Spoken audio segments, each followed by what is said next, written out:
Can you hear me? I can hear you. Can you hear me? I can hear you fine. Good. Brian Mitchell, the myth, Hi.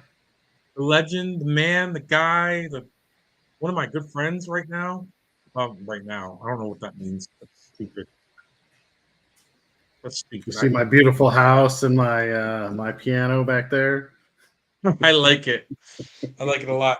I need to do that. I need to have like a fake background. But what I have planned for this background will be motherfucking epic.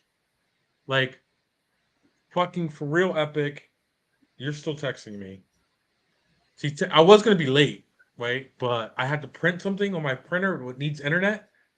So like I was kind of struggling to get shit together, and I I think I understand. made it because it's only 8. It's we've. I'm No, good. yeah, We've you're been right on live. I was time. only 1 minute late. Yeah, right on time.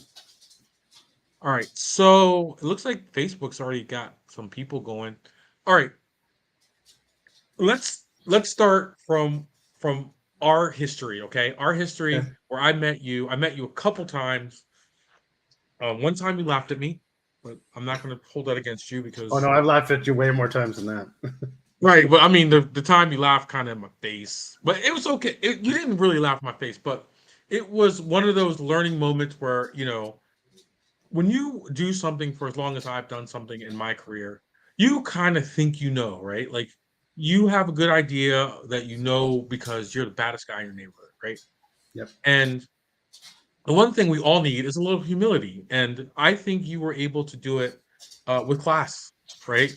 Um, I think the first time that we ever met, um, no, that wasn't the first time. No, The the first second time we time met was we ever on met, the bench at Knowledge Fest. Knowledge Fest, right? Yep. We were on the bench at Knowledge Fest, and you said something to me that I thought was weird, but time has passed, and I think maybe you're right, but I'm not gonna bore people with what you said that day because I don't think it's important. But what I think is important is along the way you've always taught me things that you knew. And this is before I was an art dealer. This is before I took the drugs. This is before you offered me drugs as a gateway drug to try. And yeah, First one's free, so right? first one's free. First one's free. So what I wanted, what I want to kind of put out there with this little thing that we're talking about right now is kind of how much you've taught me in the last 5 years. Either um, directly learning or just saying, "Hey, I listened to your car. Your timing's all wrong." That was Knowledge Fest Indy, um, 2018, where you were like, "Your timing's wrong." Where I tried to force a center image or whatever like that. The reason why I think that's important is because you're not willing. How can I say this? Because you're careful with people's feelings, but you're not willing to just let bad work lie, right? Like you want everybody to grow. Talk to me about how you're. I mean, even outside of being, with a major manufacturer, talk to me about how important it is for you to be a teacher to people, to teach people what you know. Well, everybody had to learn from somebody. That's first thing. And I think that the best teachers sometimes are the hardest. Make you look at things in a different way.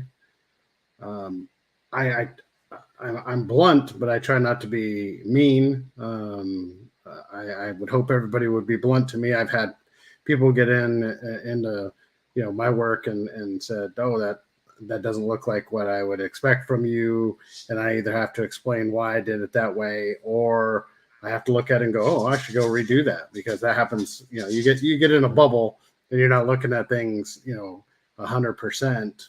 So that happens. It happens to everybody. So uh, I look at work and I have a decent eye for things. And if it was somebody that I thought that was their best work, I would probably never even mention it unless they asked, which happens. I have guys that call me and they say, "Hey, what do you think about this?" And I do that same thing. I send things out to people that I respect and say, hey, what do you think about this idea or this or that? Me and you have bounced ideas around a ton of times. But just like if I think that somebody is at their top of what they can do, then I'm less likely to mention it. If I think somebody is well within their range of what they can do, then I usually do mention it. Sometimes it'll piss somebody off, not intentionally. I'm not trying to piss anybody off, but just to have them look, because it may be something that they overlooked. Me and you have looked at something, and I think it was in your car, the S2000, where there was a little piece that it wasn't finished as much as it could have been. And when you looked at it, you went, I don't even know why I didn't see that. Just because you were working on a bubble and it was in a spot that you weren't, you weren't paying attention to, or time or whatever.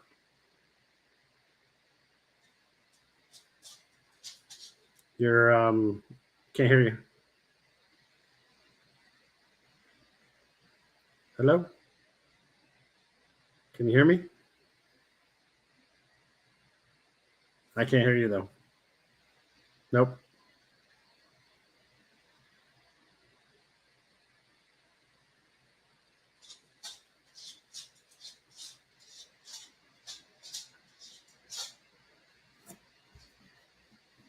I can't hear anything you're saying.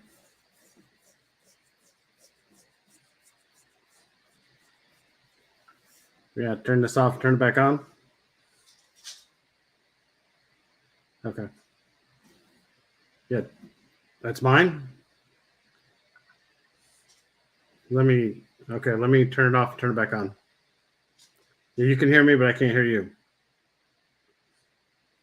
Okay, let me turn it off, turn it back on.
How about now?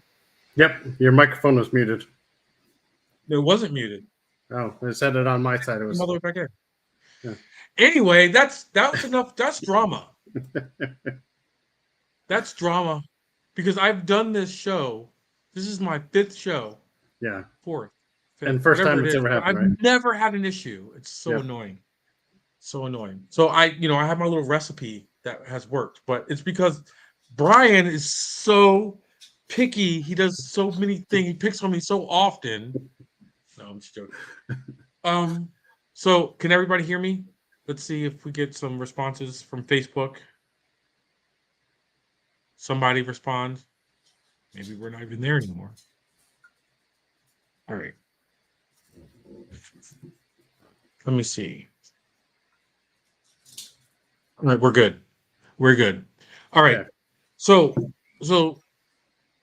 you're into teaching, and one of the things that you have going for you that a lot of manufacturers, reps, or employees don't have is an actual retail location. Right. Talk to me about how long you've been an actual retailer, and what that means while you're at ARC. I think it's very important. You've told me this before, but I think people need to know. Yeah. So I had my own store starting in 1993, and that one went till 99, and then I became a manufacturer rep. And then I was actually ARC's first outside rep. I worked with ET Marketing. We were the first outside rep for ARC Audio. And then I bought into this store with partners in 2005, I believe. So that's been 18 years, and the store's been there for 20. It just started out, so a long time. And then I started working at ARC in 2014. All right. So you're in the Bay a couple times a week, right? Doing the work that you are helping people, you're selling product to and tech supporting and stuff like that. Yeah. I think that's a cool thing. And I think people need to know that you're actually, kind of in the mix with the installers. So I'm actually in the Bay every single day that I'm not working on the road. So I go to my store 7 days a week if I'm in town. I go in at I'm usually there between 5:15, 5:30, and I leave no earlier than 7. A lot of times I'll be there till 9. Just depends on what I'm working on and how hot it is in the shop or how cold it is in the shop. That'll sap the energy right out of you. The weekends are when I get most of my work done. It's smaller projects during the week. Same as every shop, you're trying to be the most efficient for the day, for the time that you have to work with. So most of the time, my shop is big projects. One of the reasons why I wanted to go to work at ARC was that never failed that I'd have to turn away a big project because I had some little project and it was the end of the month and you're looking at rent and you're like, okay, well, I better bring in as much stuff as I can to pay the rent and pay all the bills. And then as soon as you get that little crappy job in there that you scheduled for an hour and ends up taking 4 hours because something happens, the plastic breaks or, some random thing that you're not expecting because that's just how it works. That big job comes in that would have been a nice payday for 5 hours worth of work. I have to turn away because I'm doing this crappy job. So that's just how running a small stereo shop is. Most of the guys who have one totally understand that that position. Thank you. That is from comment. Joel Finnemore. Thank you. I'm not familiar with that person. I do. I know who he is. He's a great guy, and he liked my class, so that's got to be good. That makes you better. So I went there just to so I could have I could afford my job, pay the bills, so I wasn't rich or poor, as most business owners are. They're usually rich or poor, until they've been there for 50 years or something. So yeah, being a store owner is kind of tough. Yep. I have a little experience with that. I don't know a lot about being a store owner. a little bit. I'm learning every day. So a big change happened for you this year. You became the installer of the year. I did. How did that journey start for you, and what does it mean? Well, I know what it means to you because you and I, like I said, we talk all the time. Yeah. But I think it's important that people understand. And this kind of goes along with the very first thing that I was talking about, how you really want to teach people, how you are willing to give your energy and your time to someone else. Talk to me really quickly about what that award meant to you, because you fought really hard 2 years in a row doing it. So I actually started for install of the year in 2012 into the 12-13 year, the year that Tom Miller won. Oh man, that was a very emotional year because of Tom's son and all that, and he's such a great installer, one of the best of our industry. And that was the first year I tried for it. I got in the top 12 the very first year. I didn't have a whole lot of people that knew me outside the industry that time, in the industry, even outside of my little world, So what I did have is I had a lot of competition time that brought me around the country, and that kind of set me up, to get the votes. And then after that, I went to work for ARC Audio, and I was limited to what I could do at that time. They didn't really differentiate whether somebody had a shop or didn't have a shop. So that's changed over the years a little bit. and rightly so, I think, because there's a lot of guys now that do have shops that do incredible work, and they work either part-time or full-time for a manufacturer, and it just depends on how much time and effort they put in the shop. So lucky for me, everybody knows because I'm active on social media and out in the world that I have a well represented shop, and it's not just a one car a year thing. I'm not just building one. So Right. Now, what started you off in this crazy ass thing, this crazy business, car audio business? There has to be some kind of weird story where you got your hooks in this stuff and couldn't let go for, what do you want, 30 some years, 33 years, 35, 37 years. 37 years, 37 37 years. years. Jesus Christ. So Your career's a grown ass man, bro. yeah, exactly. Bills and babies. Yeah. So when I was young, I don't know, probably, well, two things. When I was really young, my stepdad took me into a store, and we were looking at Pioneer radios, home audio stuff. And he goes, this is the best stuff. And, you're talking to the, early 70s. I was probably 5 years old. So 74, 75. And it was Radio Shack. And, I'm sure there was great stuff, but that's what he said was the greatest stuff known to man. So I had this, music in my head. My mom always listened to music, all kinds of different music in the house. So there was a music side of it. But in the early 80s, we used to break dance in front of the house. So people in the neighborhood would come over, and we'd put cardboard down, and people would break dance. And what I was known for is having the biggest boombox. And no way, you wouldn't have the biggest music, right? So that started off just like everybody else. Boomboxes really went the way of SPL competitors. It just got bigger and bigger, and more D-size batteries, or a generator or whatever. So I always worked. I always did whatever I could to afford the next biggest boombox. I'd trade. I would sell my lunch my lunch at school, whatever it took to get the next biggest boombox. And once you get one, then you can get to the next one. Well, I got to the point where I couldn't get to the next one because there just wasn't anything bigger. And somebody had the Lasonic big bad boy boombox with the alarm on it. Had a motion sensor on the front of it, an infrared motion sensor, so you couldn't steal it. It was crazy. And I couldn't get it. Cool, right? Oh, it was totally cool. I think Tony D'Amore should kind of borrow that technology for his big craziness. Right. So how do you compete with that? How do you get louder than that at the time? That was the biggest thing. It was half as 3 foot tall or something. It was a huge boombox. And so I don't remember who it was. Somebody was like, well, I got some car stereo equipment. We should just make a boombox. You should just make it. So they gave it to me. It was an older guy, in high school or something. And he gave me some 6x9s, some coaxial 6x9s, and a radio.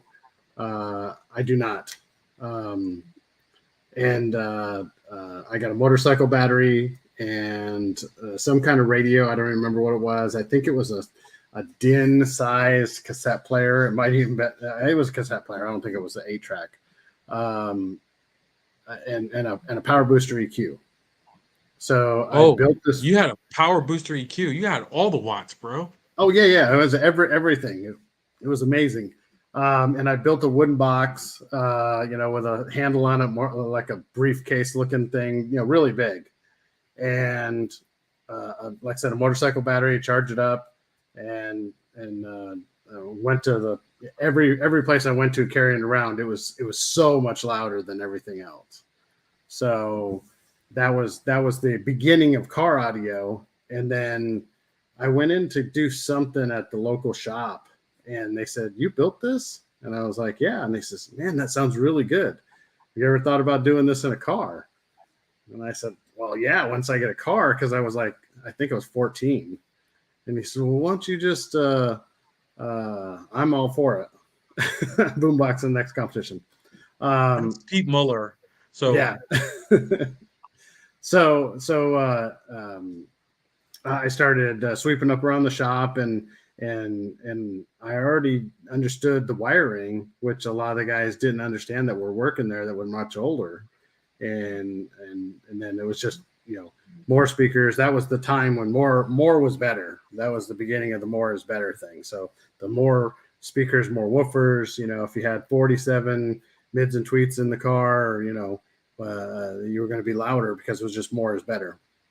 Sanyo, the little bricks that you could put 400 speakers on and it would never blow up. It would just, the ohm load didn't really matter. It just got hotter. it would eventually melt, but stuff like well, that. I mean, that's a punch 45 situation, right? Like, right, exactly. Motherfuckers would hook up 65. I mean, I can't even do the math at how series parallel these motherfuckers went crazy on 8 ohm speakers and passives, and people would just have mountains of equipment with this little fucking amp. Yep. And it would be loud for the time. So then I got older, and then I bought an old Nova, old junky Nova, and I had 812s in it, and the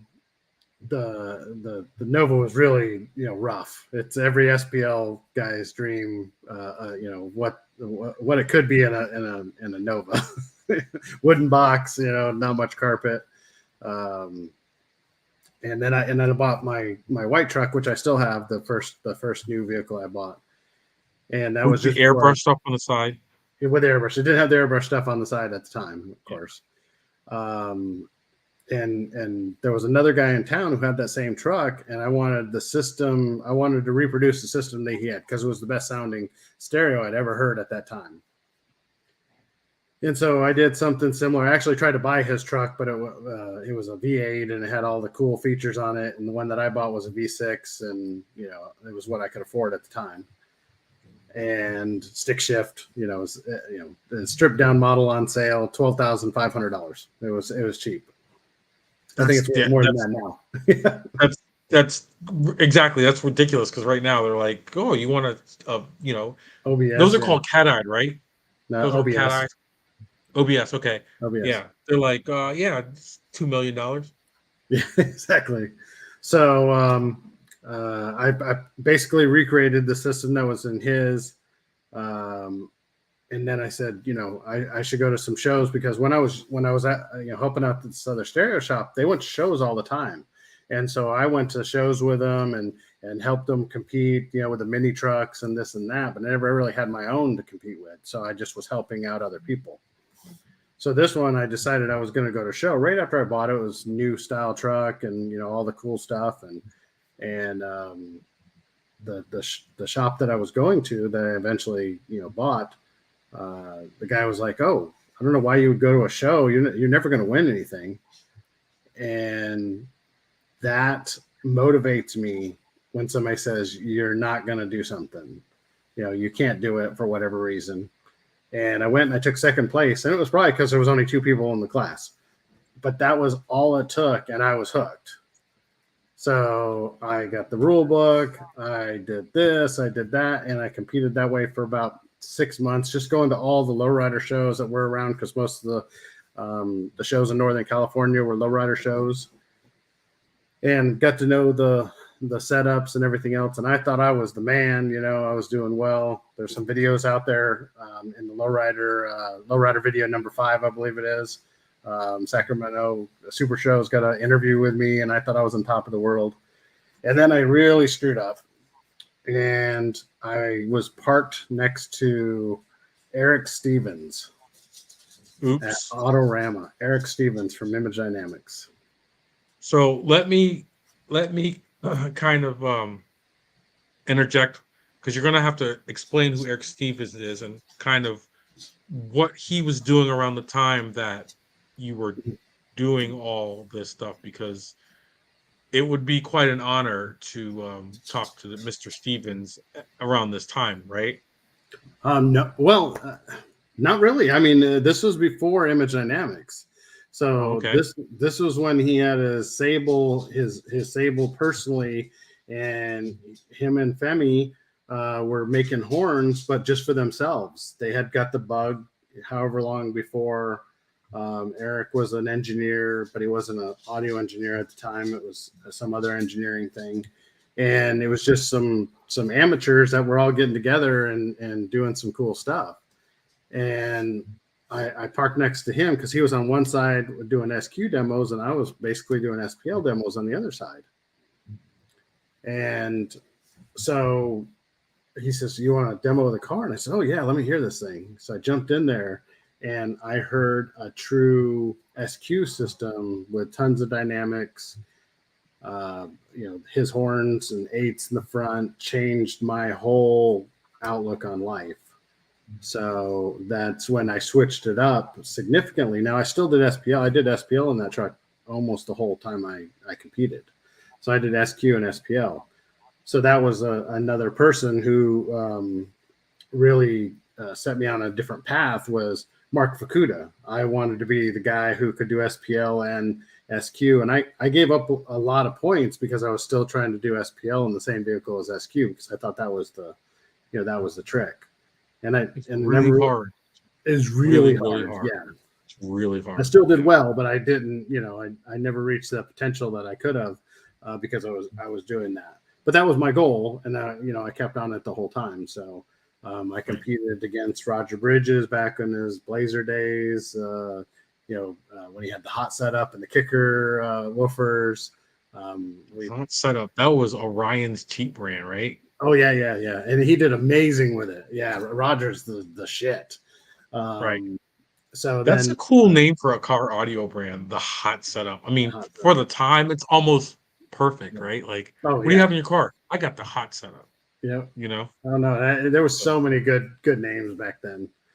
right.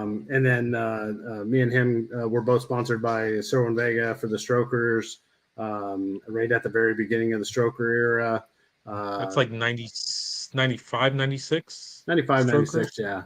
So Bill Proud was the first one, and then Roger, and then me, and I was kind of an afterthought. I was doing SQ, but doing SPL, and I never wanted to give up the space that they were giving up to do SPL. So I was there, but I wasn't being as competitive as they were. Still doing good, but not as competitive. Well, I think around that time, this is when cars were starting to get destroyed. I mean, I remember my Civic was completely destroyed in order to get the numbers where we're going. The cars just had to be completely Oh yeah, I did an once Alma extreme came. car. Yeah, I did an Yeah, extreme car right at the very beginning. right. Yeah, so right after we saw, Alma's, Bronco, that changed the world again. That was another major moment. But I was fortunate that Eric kind of took me under his wing, and he was very blunt.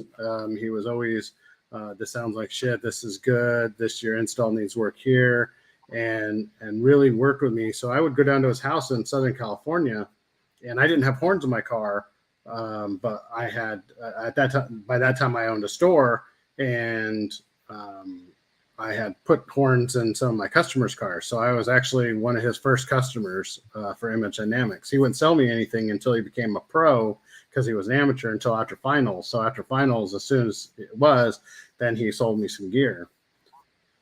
But we would go down there, and that's where I learned tons of theory. The basics of everything that was going on in the day. Now there's lots of things that have changed, whether it's materials better or whatever, but the underlying theory is the same.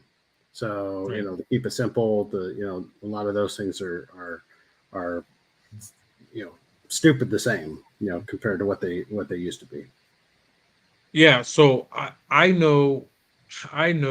remember just kind of the first car that made me fall in love was Earl Zosmer's BMW, which Yeah. funny enough, it spent time at my store for like 4 years. But um I think the difference here is that car, the iteration that I had actually, um, it was kind of one of those don't ever meet your hero moments, right? Like, so start looking at the car, you're like, what the fuck is this trash? Like, so going back, do you think that if you went back and looked at these old installs of like Eric's car, that you would still be as impressed with what it is and how it works? Because things like you were saying are very different now than they were back then. I was very fortunate in that the people that I look to as mentors and friends, really, the majority of the stuff would still be competitive now. They built it right. Even some of the I love the SpeakerWorks guys. The simplicity of the installs versus the complexity of the overall system. It looks simple when you look at it, but the details are what changes a simple install into a massively cool install. All right. So wait, I'm going to stop you right there because this is important. This kind of speaks to the ELR, right? Like that fucking Right. car looks about as simple as it can get. Yep. If you guys don't know, and I don't know if Brian can pull up pictures or if he wants to do this, but I'm going to talk to you guys really quickly about this guy's got LEDs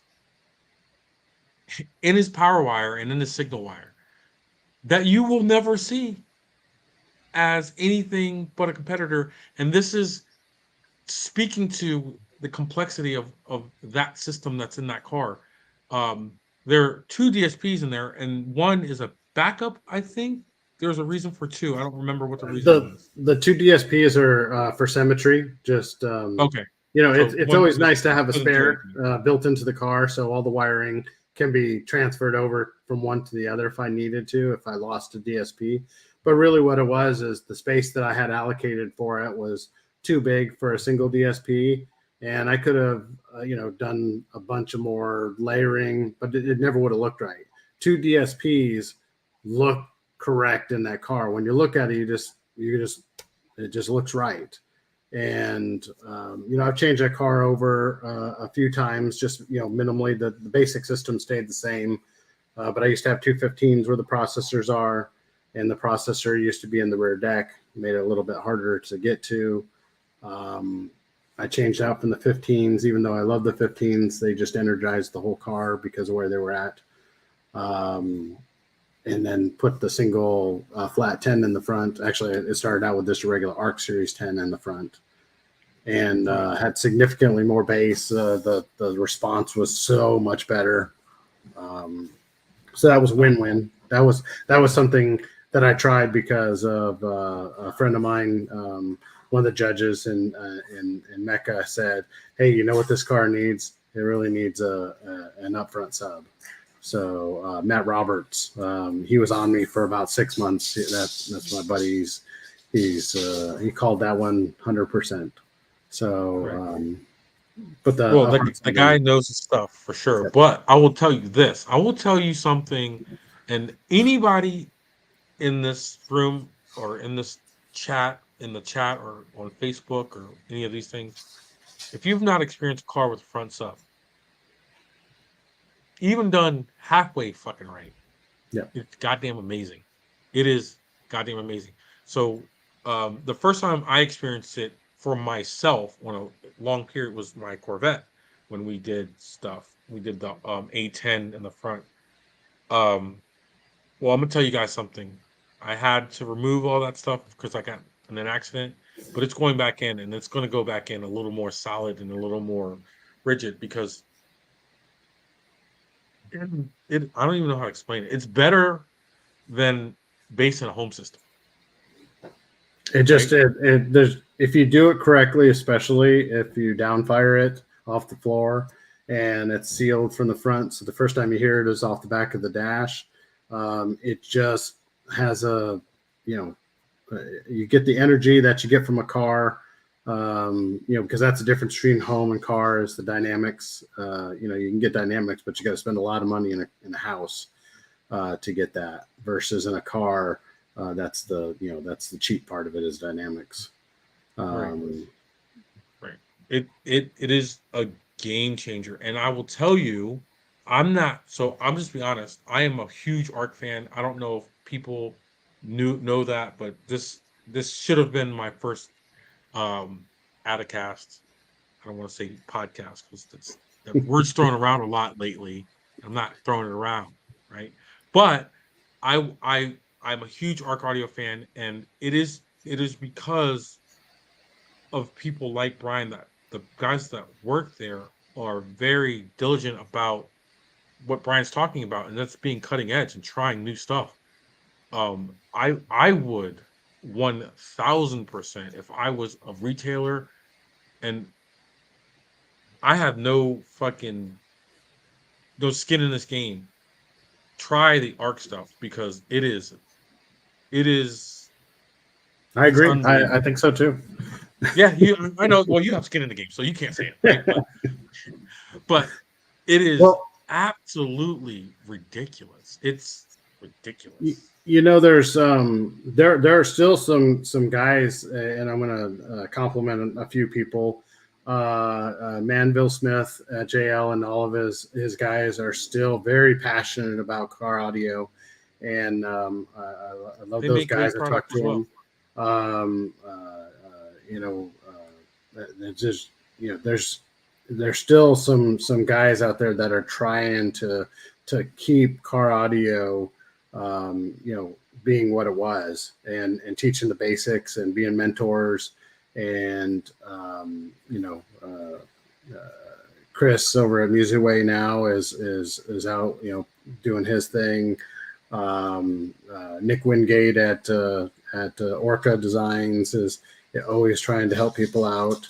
And they've got guys who they've been mentoring. Sage is doing amazing things. After working with all those guys, come huge.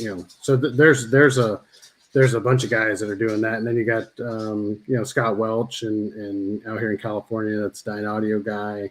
There's some people, and hopefully, even if you don't use our stuff, which I hope everybody does, but hopefully if they don't, they latch on to somebody else that can mentor them and steer them. So we have another layer of people that are going to teach the next people down the road, because I won't be able to do that. And that's one of those things that winning install of the year helped me get another audience and give me some more validity for teaching classes. So now the classes are very full.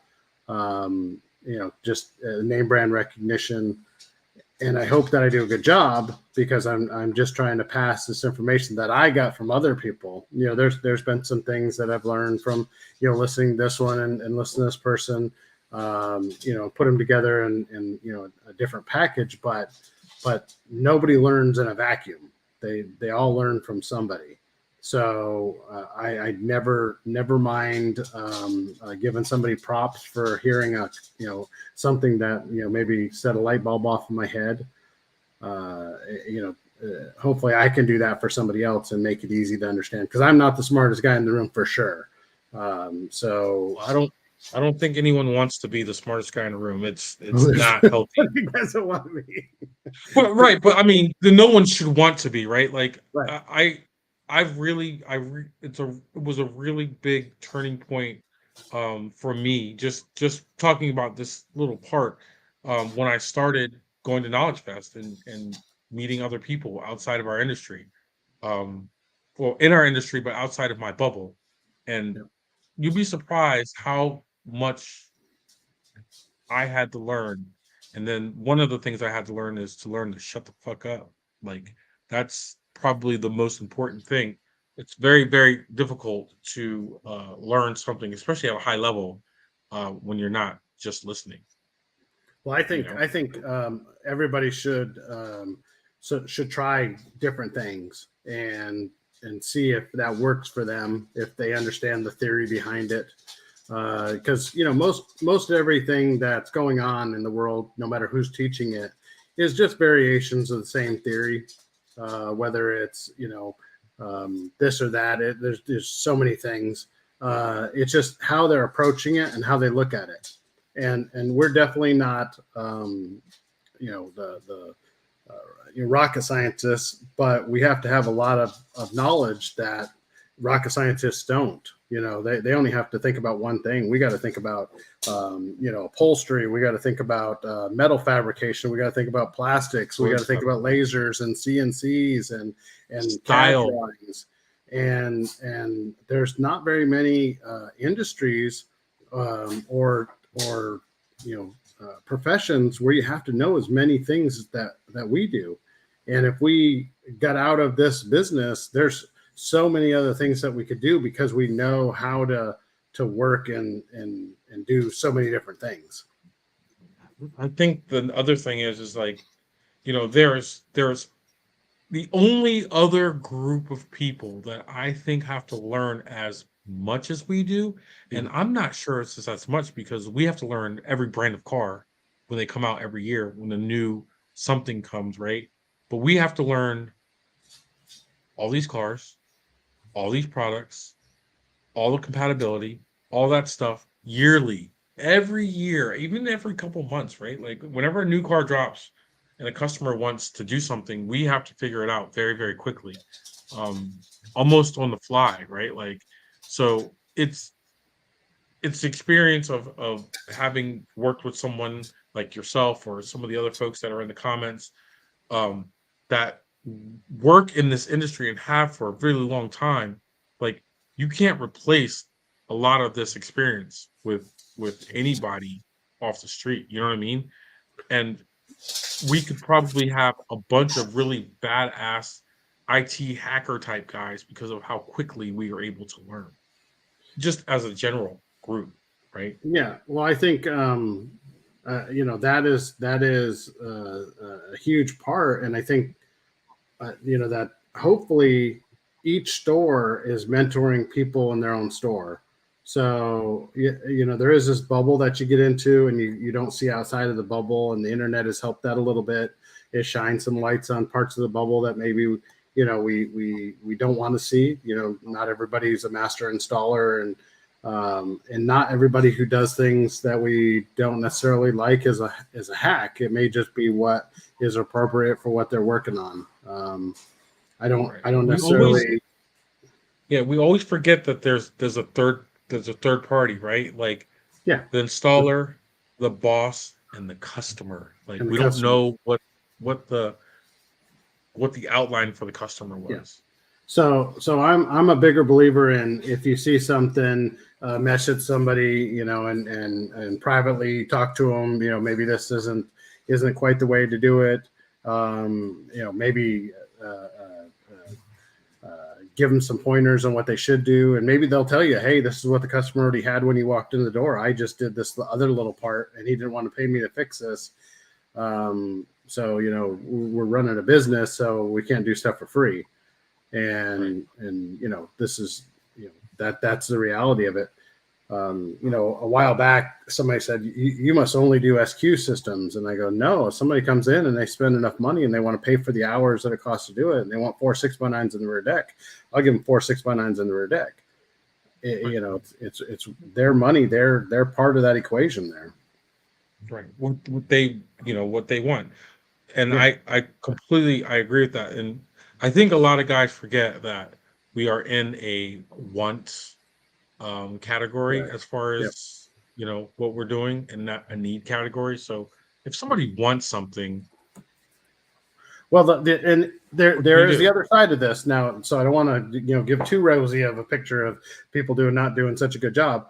The other side of that is that every customer that goes out and doesn't get a good experience, that's going to be somebody who's never coming back to our industry to do anything. They will be happy enough with the stereo that the factory puts in there. And so we have to give them an experience that's better than what the factory puts in. And whatever it is, maybe they want more bass, maybe they want more volume, maybe they want a perfect center image, whatever it is, that we have to meet those expectations for the money that we're going to charge them. And if we don't meet those expectations, then, we're not going to have this industry very long. Another reason why I spent so much time of my own time trying to teach is giving back and making sure that everybody has the tools. Now, if they don't use them, that's fine. If everybody wants to use a hammer or they need to use a screwdriver, that's up to them at some point. But if you have a hammer and a screwdriver, you're more likely to use the right tool. So if I go out there and teach people and give them the right tools to use, most people want to do it the right way. They just may not know what the right way is. Yes, right. So it's funny that you say that because I really think that I don't think that anybody wants to do a bad job. No one ever No, goes. no, No one wakes I up and agree. goes, you know what I'm going to do today? I'm going to fuck up an S2000. No one does that except for me. I Yeah. fuck up a lot of 2000s. No, it's for sure. I agree with that 100%. But if they don't know that they're fucking up a S2000 that day, then they don't know where the panels are. I mean, we have all the stuff that we have to learn, and we have one of the worst industries for teaching. To learn about new cars and things. We're getting better. We got some Educar, site is a great one to start with. As long as people give back, it's a good spot to go to find information. All data is good if you have enough money to pay for it, and hopefully you're doing enough work that paying for it is just part of doing business. Mitchell's, whatever wiring codes you're using, but people also have to go to the trainings. Okay, when they're available for you, whether it be a local training, maybe you can't afford to go to Knowledge Fest because you're living paycheck to paycheck. If one comes into your local area, then you gotta make time for it. You gotta not buy that extra shake at the end of the day for a couple of days so you can afford to go. Most manufacturers will have some kind of training wherever there's dealers, and if there's dealers who want to learn, they're more than likely gonna do that. So So let's get into a little bit of ARC Audio. Okay. So I wanted to talk about a couple things, and one of the things that I'm really excited about, and we've done one of them so far. We've got a couple sold. Is the PSM Pro, the PSM Pro. So the So PSM Pro. yeah, you got one right in your hand. I did. I brought a couple of things that. Gotta make sure I'm in front of it so you can see it. Yeah. So if you could just hold that in your hand, you can see how tiny that guy is. Yeah. Right. So the cool thing about that is, and I'm going to let you really go through it, because obviously you're the ARC Audio guy. But I'm going to tell you what I like about it off the break. Right.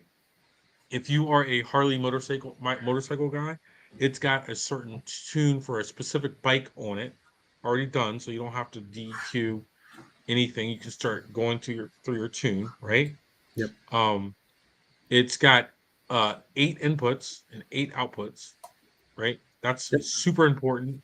It's going to be a little bit more flexible than most of the micro DSPs. I don't know if that's an actual thing, but it's going to be more flexible than a lot of that stuff. It's got actually 31 bands of equalization on every single one of those 8 channels. And 37. 37. That's right, because it has the extra channels. I forgot in the front. See, I'm used to the PSM or PS8. I'm sorry, because it only doesn't have the extra channels. It does have the extra channels. Yeah, it does. PS8 doesn't, but the PS8 Pro does. Right. All the Pro Series stuff does. Yeah, the Pro, right. So talk to me about why, and I'm super impressed with that thing because it is absolutely succulent. Okay, so I'll go through some of the features, but I'll really the big thing is that this is basically a PS8 Pro with a couple of features stripped out of it in a real small utilitarian box versus a cool box to look at. It has a coaxial digital in. It'll handle up to 32 volts in, just like all of our Pro Series stuff. It has LR1, which is a standalone either volume control, bass knob, rear fill knob, whatever you want to do. You can assign it, so it's got a whole bunch of adjustability. It's Alstro Maestro compatible, so you can plug a Maestro unit in if it's one of the cars that are covered by Maestro, and this is Maestro for the RR2s or AR2s, I believe. So that will take advantage of all the cool features the AR2s are coming out with. So if you do Maestro in the store, and if not, you should, because they have some things coming out that nobody else is going to cover. Now you have to have all the solutions. You got to have the pack solution because everybody's covering different ones. Nav Right. TV, And one they're of just my coming favorites. slowly. Yeah. So you also have hardwire presets. So if you want to change presets, you can do that with a switch instead of having a controller. The one thing that is stripped out of this one to get where it's at is it does not have PSC control. So the PSC is the standalone control that you can do tuning and all kinds of other stuff with. So that is stripped out. But it does have coaxial digital native on here versus having to use the adapter on a Pro. So that's pretty cool. But it is also lacking the optical out. So you have to use coaxial digital versus optical. As far as what it does internally, it has 37 bands per channel, all 8 channels. So it has a standard 31 band EQ plus 6 extra channels that you can do all pass filters on. You can actually do all pass filters on every channel of equalization. So that means on the input mixer, you have 7 channels or 7 bands. You have 37 bands of EQ per channel. So technically you could do 44 per channel if you needed 44 all pass filters per channel. So that I would be comes in scared to handy. hear what 44 Oh, yeah, all yeah, pass yeah. filters would sound like. It would be terrible. We've given way enough power, so much power that you can really make it sound bad, Right. really bad. Right. So there's 24 dB of boost that you can put in, as well as I want to say it's at least 24 dB of Gain. gain you can take out as well. So you can do a lot of stuff with this. Crossover 48 dB. We got all the crossovers plus some Chevy Chavs. We got Bessel. We got your Lincoln Riley. We got all your cool kids crossovers. Time alignment. Yeah, I mean it has everything. So I'll tell you this, and I am kind of one of the bigger ARC audio guys. We've already talked about that. Mm-hmm. One of the reasons why I like the ARC so much isn't because it does so much stuff. It's because I like the fucking sliders and the EQ.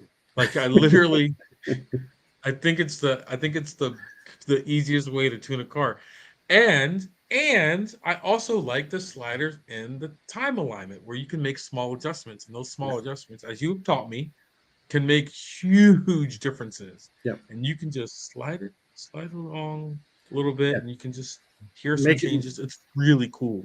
Yeah, making time changes in small increments, because every time you use an EQ or you change time, you're actually affecting phase.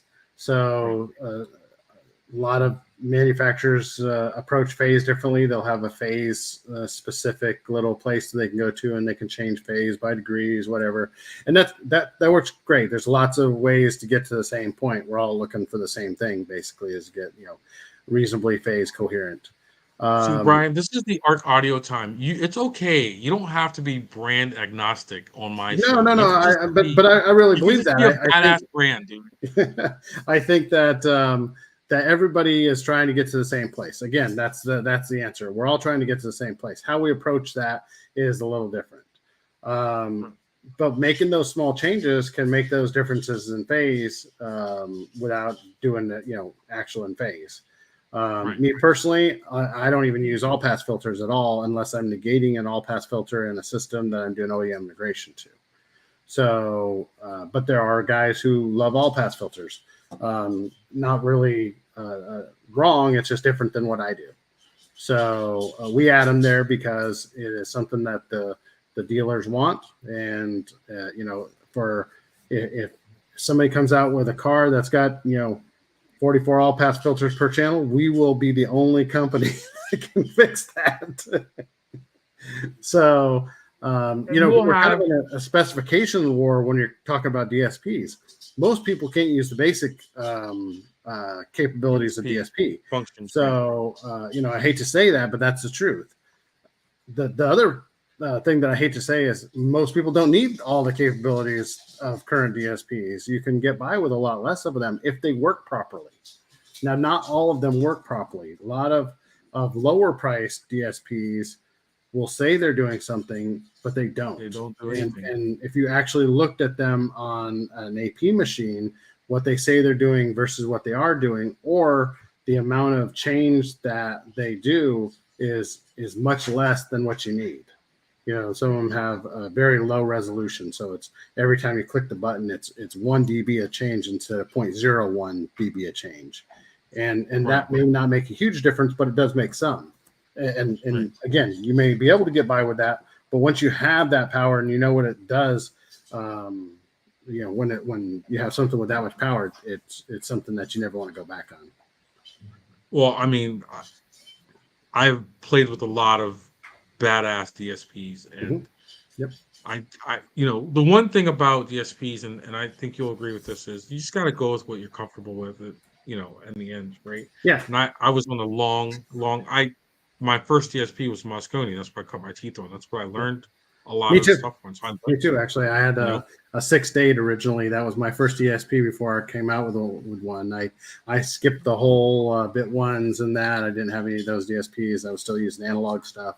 And then I got the Moscone, which worked great for me. Moscone has been one of the high end DSPs, so they do great. This is the ARC show. We're not talking about them anymore. No. But I think that I think that understanding the differences will shine a light on us. So there are probably 4 great DSP companies out there, and just like phones. So when you look at an iPhone and you're an Android guy, you throw the iPhone and you go, this thing's a piece of shit. And I can't, excuse my language.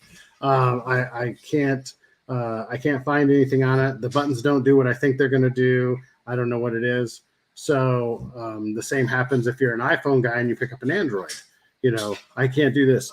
And then you get into the middle section of it's older, or it's got this stripped out of it or that stripped out of it. And that's kind of where we're at with DSPs.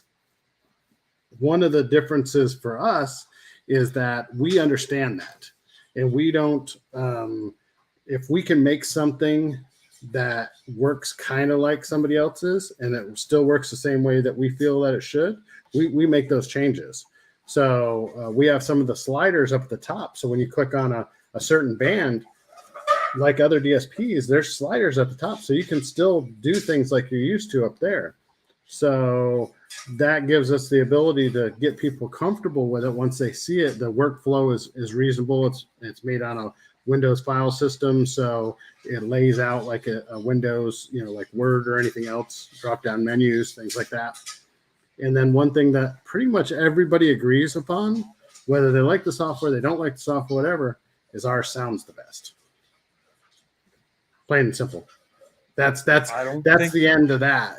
That's where I haul the I put the stick in the sand, is that ours sounds the best.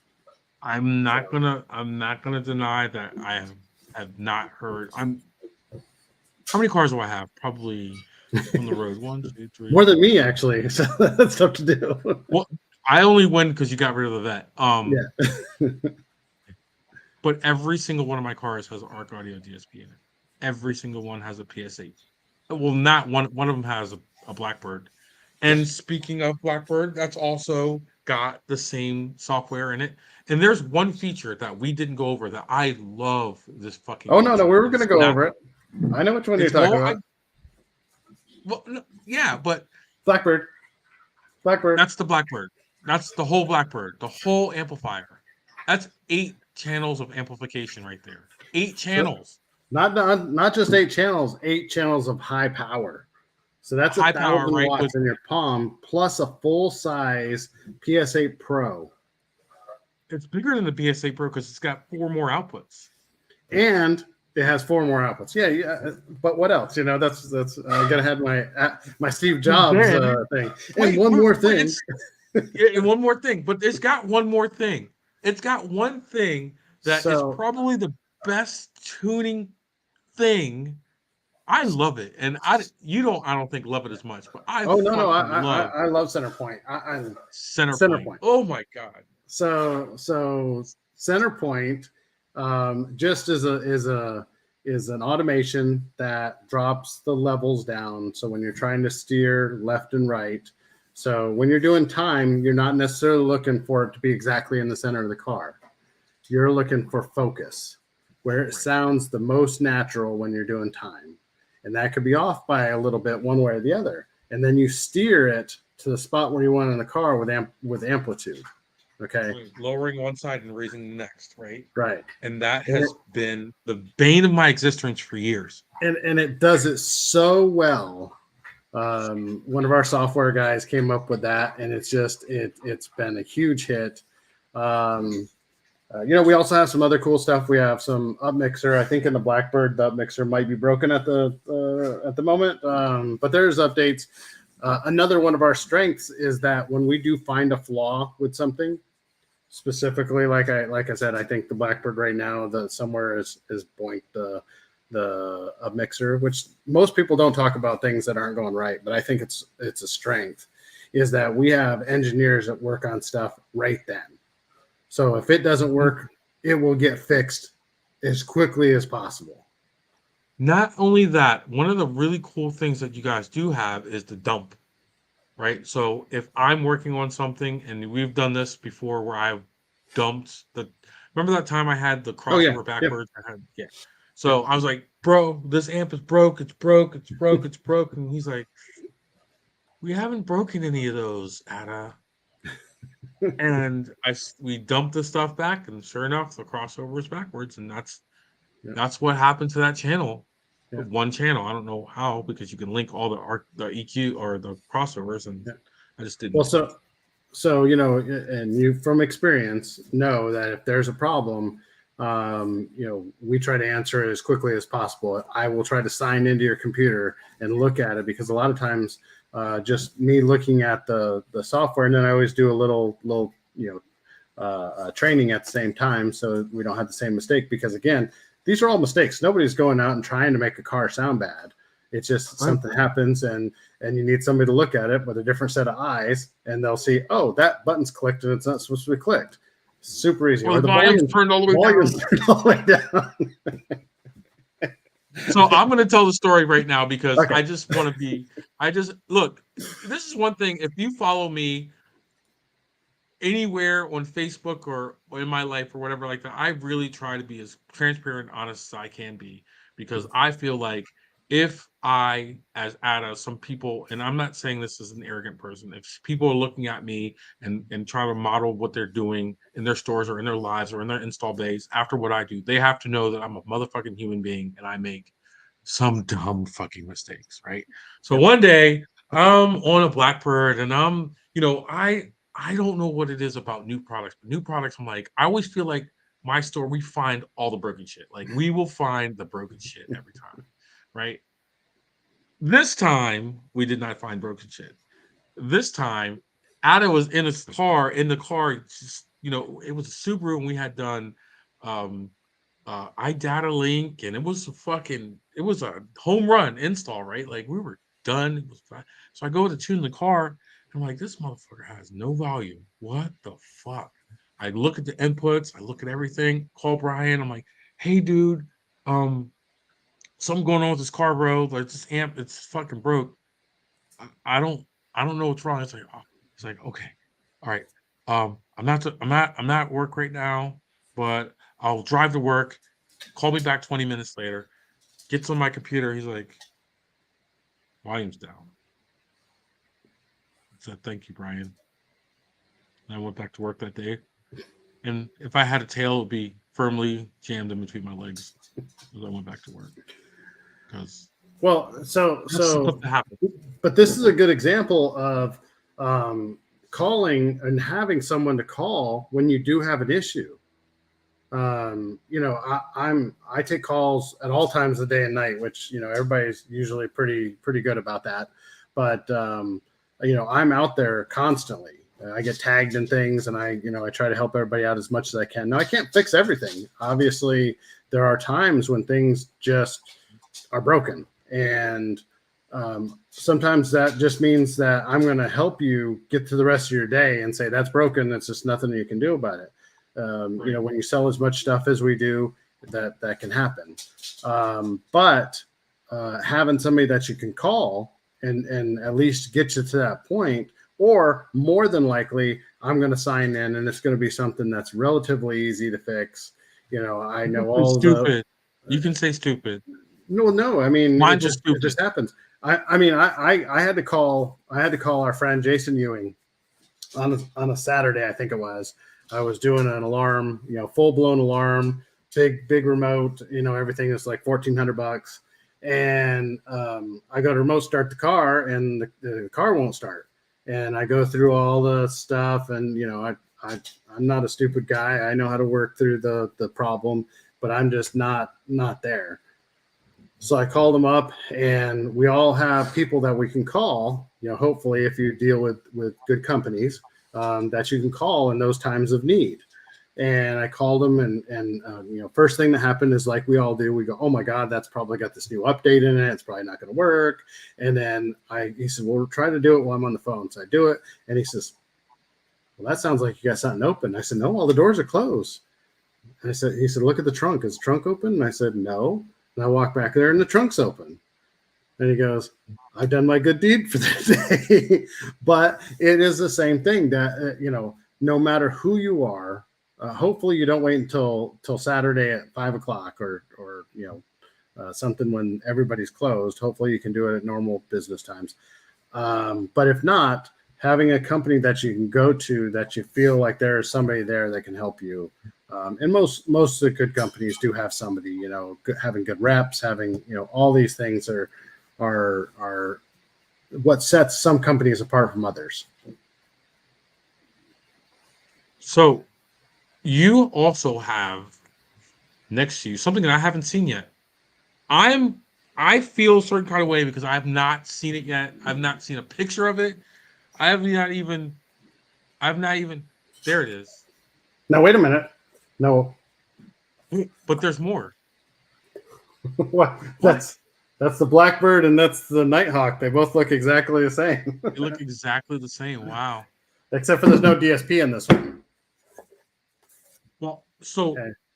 I am just fucking in love with the fact that it's a fucking 2-channel amp. I don't know what it is about 2-channel amps. I love them. Like love them. Okay, so it's a 2-channel amp. It's a big 2-channel amp. This is a 2x400 amp. And, we rate everything conservatively, so we know that they'll hit power specs, not a problem. But one of the problems that you have nowadays is that people want to use different ohm loads. So some people want to use 2 ohms. They're more comfortable at 2 ohms. Some people want to use 4 ohms. Sometimes you don't have the right woofers there. You got to have some weird woofers. So we've made this one like we've made the ARC series amplifiers and the X2s, where it has switchable impedance. So you can get full power out of this at 8 ohm mono, at 4 ohm mono, and at 2 ohm mono. Wow. Okay. So flexibility for woofers is, unbelievable. If you're doing tower speakers, so let's say you want to do some cool Rev 10s, because we don't make tower speakers, so we'll use theirs as an example. JL makes some, whatever. Sometimes you want to have big power for tower speakers. That's 400 watts in a platform that's that big. Okay. Super efficient. I mean, it's amazing what you can do. And then that gives you a whole bunch of different mounting options in boats, in cars, things like that. Now, it does get hot if you're going to put it in a center console. I know that for a fact. If you're going to drive for 12 Why hours. would you know that, Ryan? Why would you know that? But underneath the seat of a truck, or it'll work fine in a center console. If you drive for 12 hours, be prepared that it's going to be really hot when you open up the center console. So that doesn't matter how efficient it is or inefficient it is. It's there's just no cooling there. So now another part of the Arc Audio brand is, and they do a very good job of it, and I've overlooked it numerous times, motorcycles. You guys have a killer motorcycle applications. As an Arc Audio dealer, again, we don't do that many motorcycles, but and we're not against motorcycles. We just haven't done it. We have done a few of the Moto amplifier. Actually, when it were launched, you sent me one. You sent me one. You sent Sage one. You sent Dean one. Who else? We did 10 secret boxes, all boxes. launched at the same time, and looked like one of the things from Indiana Jones. I strapped it. I put the top secret on it. Cool. and everybody opened them at the same time. Actually, 9 of them got out there, 8 or 9 of them the first day, and then one the next day, I think. And we, because UPS somebody's got lost. Yeah. 2, and then one of them got lost completely, and nothing happened. Right. Never happened ever. It never showed up. No, never showed up. Oh wow. So that was that. But we carried that on and some other stuff. So it was a fun promotion. Anybody that knows me knows I like to have fun in business. When I'm doing classes, usually the first class I dress up some way just because it takes a little bit of the edge off of the class. Everybody laughs, and they can laugh at me, and I don't mind. In the competition side of it, I've dressed up for a long time, just at the end of the show usually, and do something stupid because people forget that we may be comfortable doing certain things, going to Knowledge Fest, going to classes, but there are new people there all the time that it's their first time outside of their little bubble, and sometimes there are big fish in their bubble, but sometimes there are really little fish in their bubble, and so getting out there and seeing people that they've seen on the internet might be, a little stressful for them. So I always like to make sure that, I try to be approachable, try to make fun of myself so people can see that it's not that serious. It's car audio. What's serious is just, making sure that you learn while you're there. Right. So motorcycle though, let's get back to motorcycle. So wait. I got one question before we get all the way into motorcycle audio. What are some of the things, because we did kind of cover motorcycle audio earlier, because the PSM Pro is actually a motorsports piece, right, that people can use in cars. The one thing I want to touch on, and this is why I kind of went back to this part, is the price point. The price point for a PSM Pro versus a PS8 Pro, and why that is such a huge deal. Can you just touch on that for me real quick? So it's at retail price, it's a little more than half the price, and there are some more expensive parts in it. The layout is more expensive. We have the aluminum shrouds, that makes it look nicer, the light up logos, the optical connectors, some of those have to be licensed, things like that. So there's some difference in prices there. But one of the big things was that we wanted it to be a price point that you could get into and use it for motorcycle, which is a very limited use in comparison to how many go in cars. But also small enough and user-friendly enough that you can use it in a car behind the dash. So everything has pigtails, so you can wrap it, you can make it fit into the dash, as well as this limited space in the motorcycle. The casing on it right here is only got one open space, and that's the front, and we put this rubber gasket on there.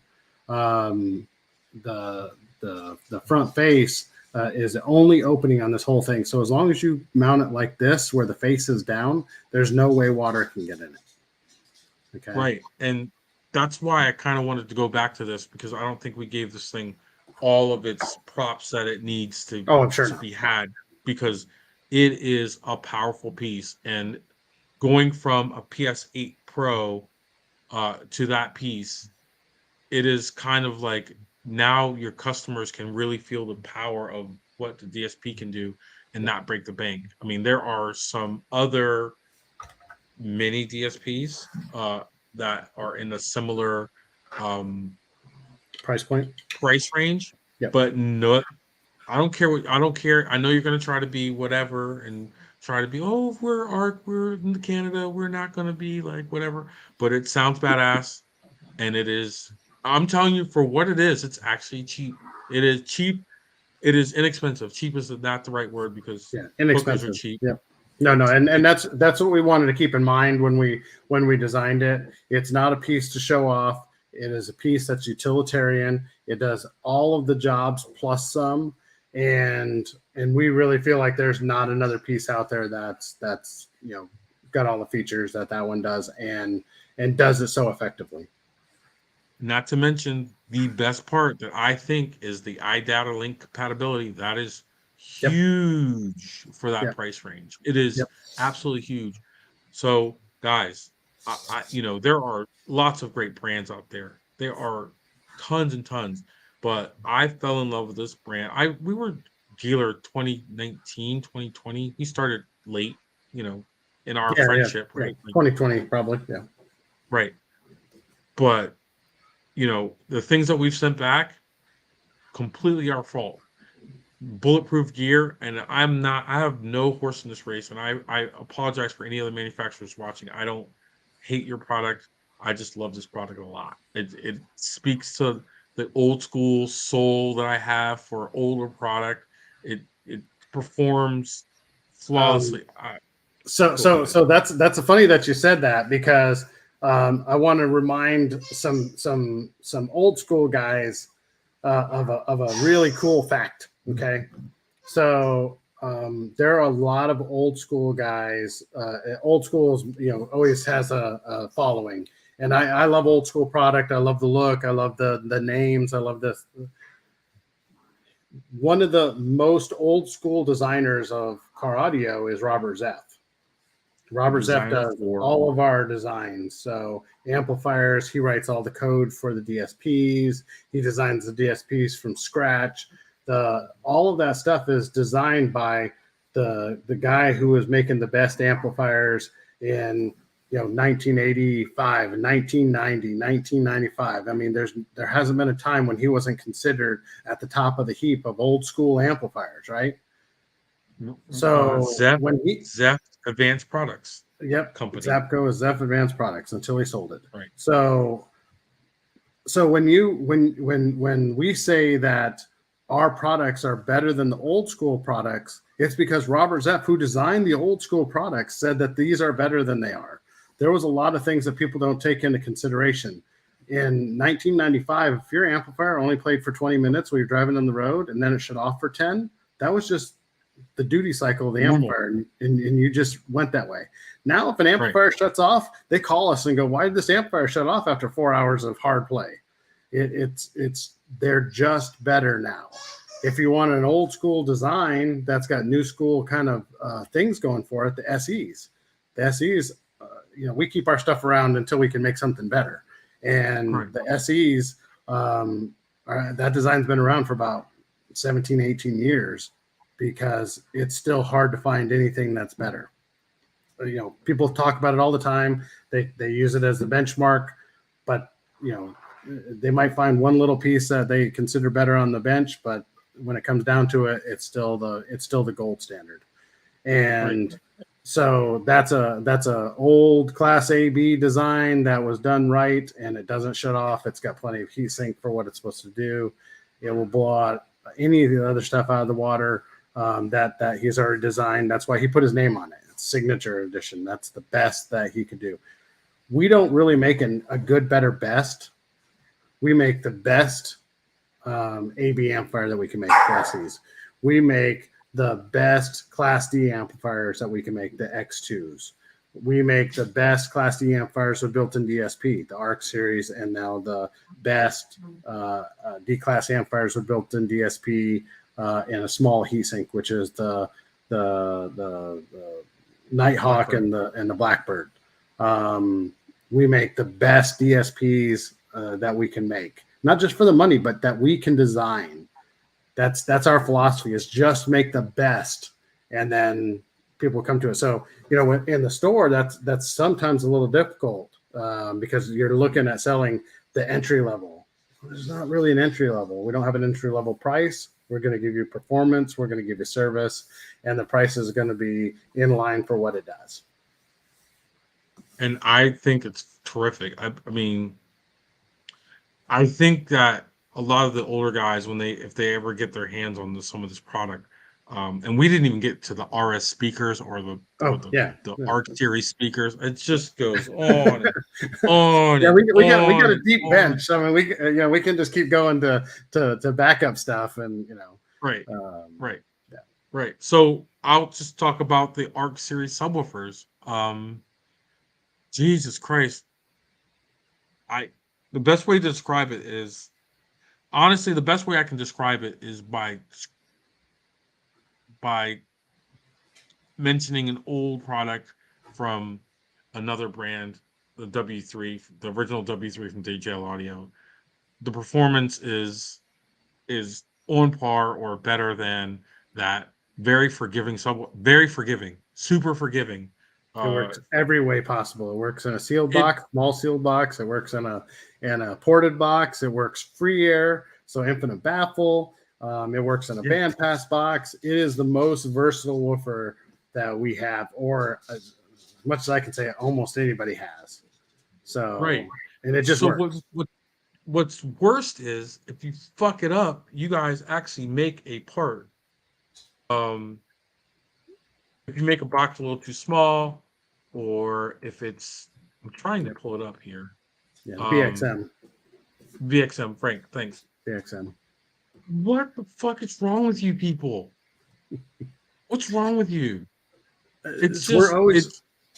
So we have that's in the solutions line, and I wish we sold 10 of them a day, to shops that need them. They're not going to be 1,000 a day like we would like some things are, but 10 a day, because there's plenty of times when people just need a solution to fix a problem. One of the things that we have that's in that line is the noise gate.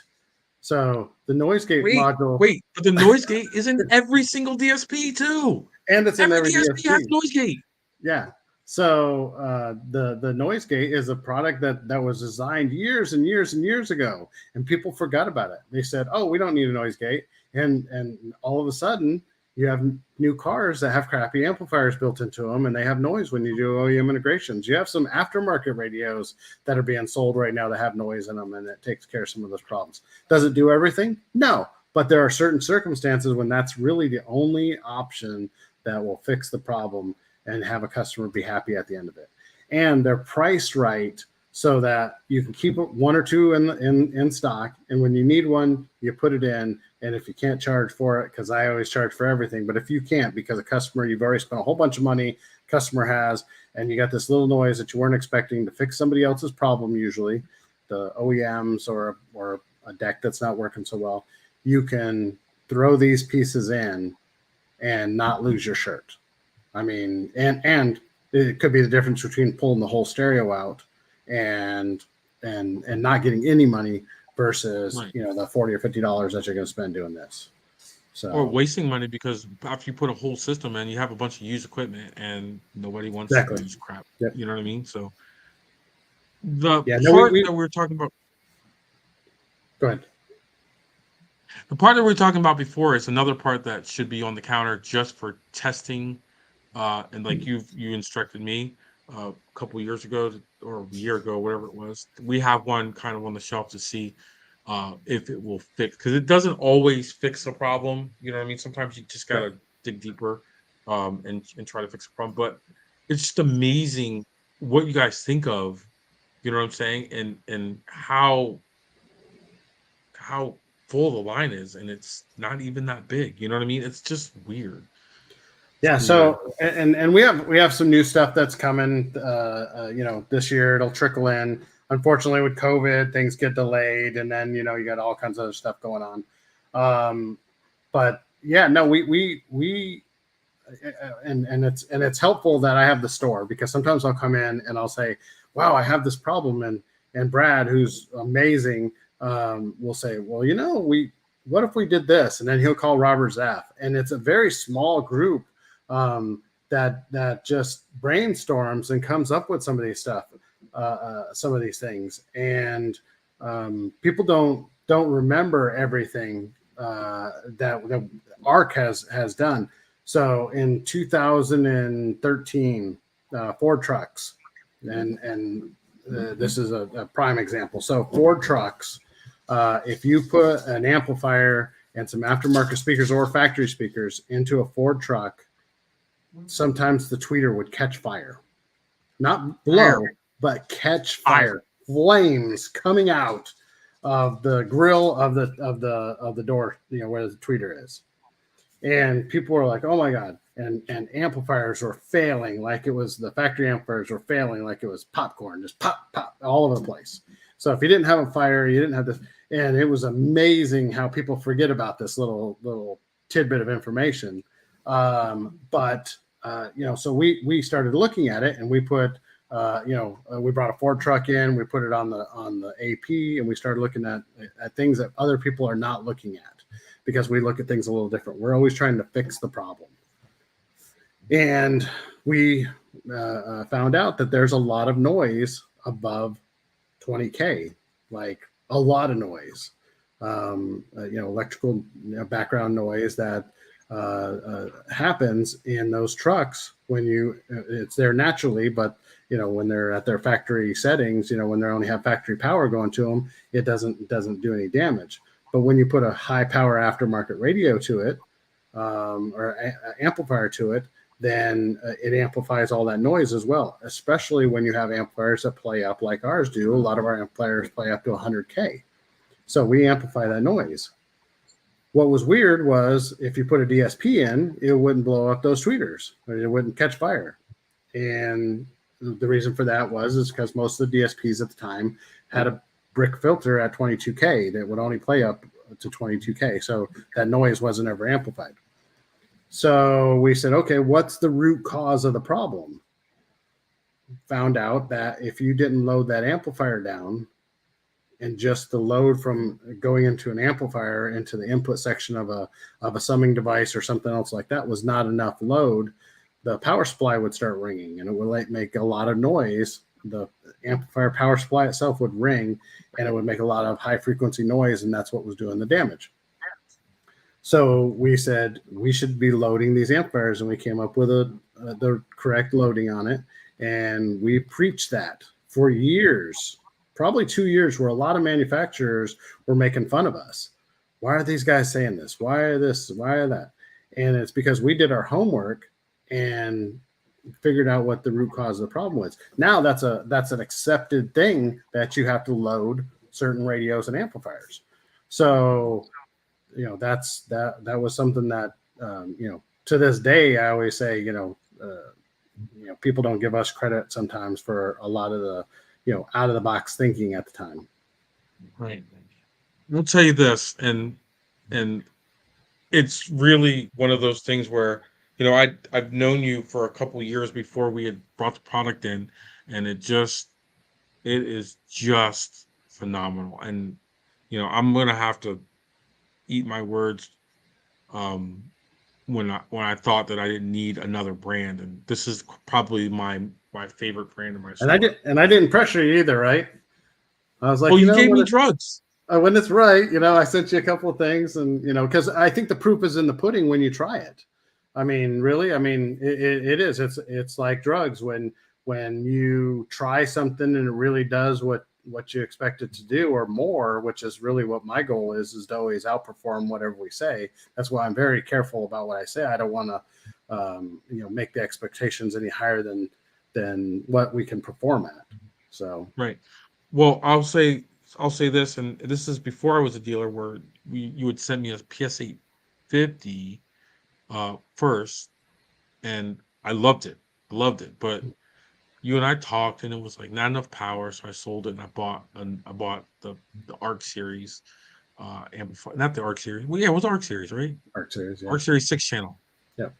Well, then here comes Mr. Blackbird along with all its 1,000 watts of 8 channels, and that is what I'm rocking in my truck to this day. It's just got to be experienced. It's there are great brands out there. These guys are doing a Yep. lot of really good stuff.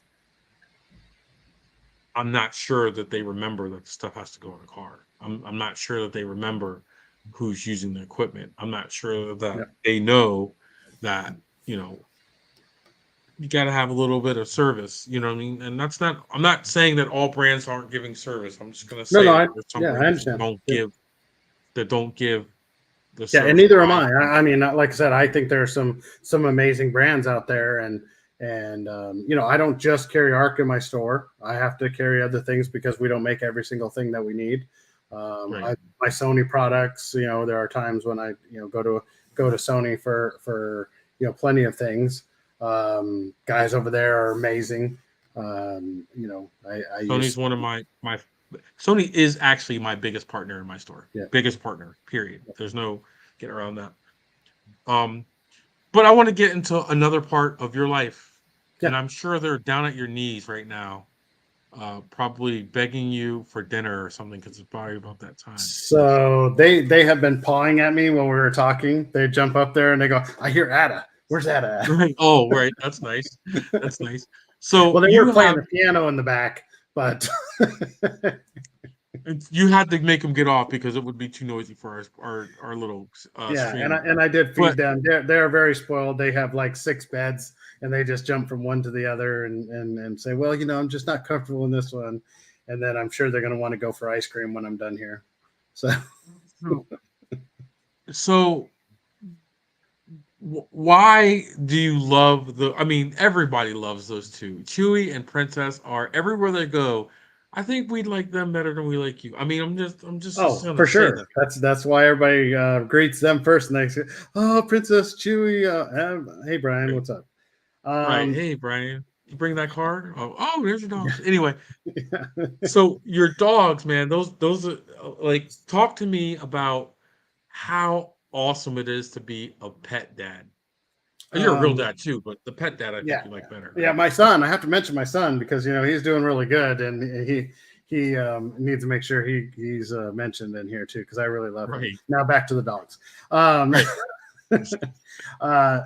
so my first Frenchie was with my ex. Her name was Princess Belle, and I didn't have a dog, or I had a cat for a long time, which I love my cat. But when Princess Belle came into my life, it had been like 15 years since I had a dog, and it was not my idea to get the dog.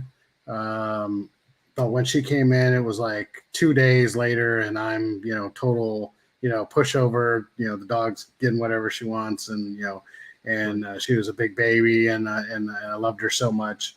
And she went to a couple of shows, and people loved her because she was one of the most amazing dogs. They're all three have their own personalities, but she was amazing. And but she couldn't go very long in the car. She got nervous and whatever. So I said I wanted to get another Frenchie, and when I split up from my ex, the dog went with her because it was her idea to get the dog. And it just happened. So I got Chewy. And Chewy loved being in the car. He loves going on trips. And he went on a trip 2 weeks after I got him. He was still pretty young. He stayed in the car, so he didn't get any diseases or anything else. And he has been my travel dog all the time. And once he was a year old, he started getting a little neurotic because he's just hanging around with me, and I'm a little weird anyway. So,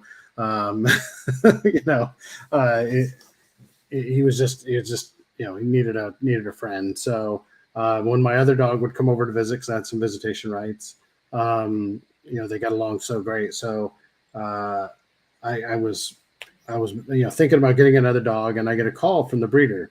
Now, Princess Belle and Chewbacca are both from Hungary. Both had the same dad, but they were born in Hungary. Oh, So they were flown over from Hungary. oh, And these are very expensive pets you have here. they're very, very well-bred dogs. Yeah. So, Okay. so, but the dad lives in Merced, which is not that far away from Modesto, different town. And I got a call asking me if I'd be interested in an all-white Frenchie. Well, white Frenchies are usually very expensive. And I said, well, I'm not really in the market for, a dog that expensive. And she said, well, I really want to make you a good deal because she's deaf. And I said, well, okay, taking a dog that has any kind of problems, because Princess Belle, she had huge problems from the time she was about 1 until she died when she was 4 this year. Oh wow. So I was a little bit hesitant, but she said, if not, then we're going to have to put her down because we want someone that's going to take care of her, but that's not going to breed her. And I get my dogs fixed. I'm not looking to breed any dogs. So I said I would go and meet her and see how it was. And she had the biggest personality. And as you know, she's Chewy is very laid back and has 100%, 180 degree different in personality than she has. She's all about being up in everybody's business, and that's how she was when she was a puppy, and she has not changed. I remember when she was a puppy. She's just a ball of energy. I Yeah, love her, dude. Like I don't know why, but she's so affectionate. yeah, yeah. She just And wants and, to and, relax. and Chewy is too, just to a different degree. So they both sleep right next to me. We are a pack. They just, but she sleeps right here all the Right, time, right. and she's just a really great dog, and just in different ways. And so the first couple of shows I went to with Chewy, uh, I always call ahead and tell them that I'm bringing them. And I went to a Tent World convention, and I said I'm going to be bringing the dog, and they said, "Ooh, a dog at a show," and I'm not sure if that's such a good idea. And I said, "Well, he's coming with me for this show, so we'll see how it goes." And I got there, and um, it was a huge success. People that were usually very inward looking, that didn't, they were introverts, they weren't extroverts. They came up and sat on the ground, and they just acted so differently and bonded with the dog, and then had conversations about the product, and people were amazed. And so at the end of the show, they said, we that's not a problem. You can always bring the dogs. And that's been pretty much the same experience that we've had everywhere. Knowledge Fest, Master Tech, all of the places that we go, they get badges. They are part of the show, and it's got to the point now where if I didn't bring them, I think I would have people upset. Because they really are a large part of the show now. As you know, it's more than myself. I think people just want to. They miss their own dogs, and not all dogs can travel, just like not all of mine could. And they travel well. They sleep all day, and then they want to play at night when I want to sleep in the hotel. But they are amazing. They're amazing because I've been with you at a sound competition for like over 12 hours, and those guys are just, you put them in their pen, people come up and visit. As long as people come and visit, they're good. Oh They're yeah, yeah, no, absolutely but good. yeah, no, they jump up and they go talk to them, and then they go back to sleep. And it's because they are, they know they're loved. If anything, they get unhappy when right. uh, they get unhappy when people don't talk to them. Right. It's yeah, they're just really, they've really become a part of everything that I do.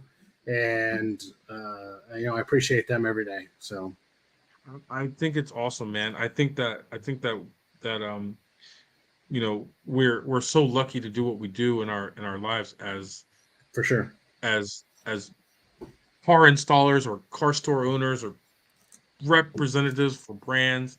We all kind of, if you really think about it, we play with cool shit every day, all day, and it's not something that you know it's so serious that someone's going to die if you make a mistake, right? Like, but being able to bring your good friends, human beings, animals to work with you every day, it just makes your life a little more full. And I think for 37 years, I think you should be very proud of what you've done in the car audio industry, and kind of capping off this 36th year, I think last year, becoming installer of the year. I think that's a huge accomplishment.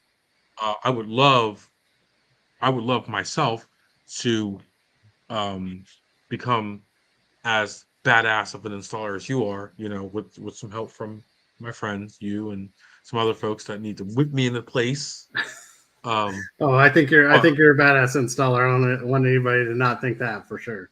And well, and remember, there installer of the year is a thing that's bestowed on you by other people that respect you in the industry. It does not mean that you're the biggest baddest thing in the world. It means that you're respected, and they in acknowledging making your who video, what you've they're done. just acknowledging what you're doing. So Right. there was 11 other guys up there this year that any one of them, I think I would have been just as proud. Maybe not, as excited, but just as proud if they won as well. So every year there's one person that stands out, and then there's other guys who are just as good, probably, or if not better. I mean, I think there's guys out there that are better, and I just appreciate that not all of them competed last year. So.